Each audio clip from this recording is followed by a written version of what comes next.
MARE originally released back in January 2021 on Oculus Quest, and I remember streaming it and completing it kind of by accident.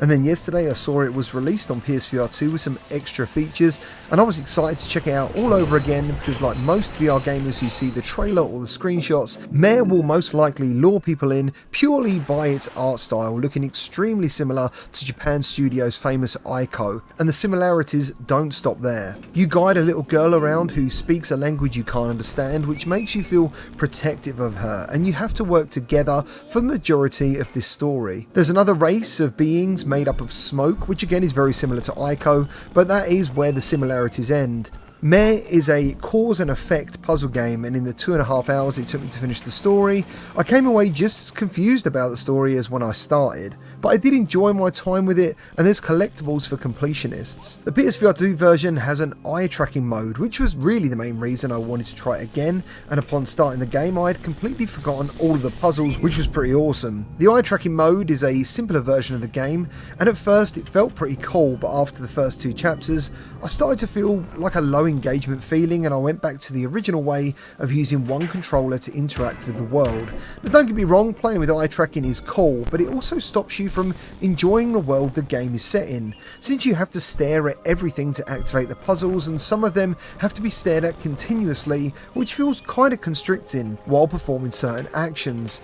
And that's when I decided to try the original, or as it's known on PSVR2, Enhanced version, and going back to using a controller felt much more engaging.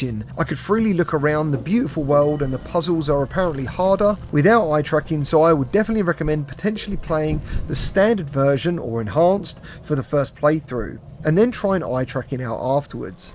Even though the original version is apparently harder, there was only one point in the game I got stuck, and that was only for around 10 minutes.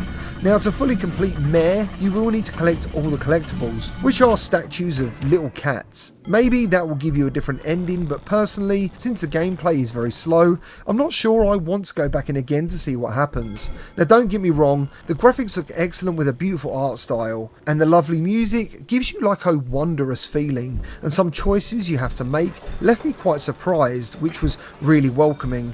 But in the end, after all 8 chapters were done, I was happy to move on to play something else. The developers kindly sent me a key for this review, so I had to check Reddit for the price, which is apparently around $30, and it's very hard to recommend to all but the really thirsty VR crowd at that price. If I was involved as a mock reviewer for this game, I would put it around $15 at the very most, so it's definitely one I would say try and wait for a sale, because I would love everyone to experience MARE, but as I said, it's not going to be something everyone enjoys, and may leave players feeling a bit shortchanged by their first playthrough time. If you have a Quest, it is currently $20, and I did jump back in on the Quest version and was pleasantly surprised. There's not really any difference in graphics aside from, I would say, an increased sharpness and colours on PSVR2. So it is essentially the same game from what I've played so far, and it's currently $20 or £15, so I've pinned my 10% off affiliate code, making it a little bit more affordable.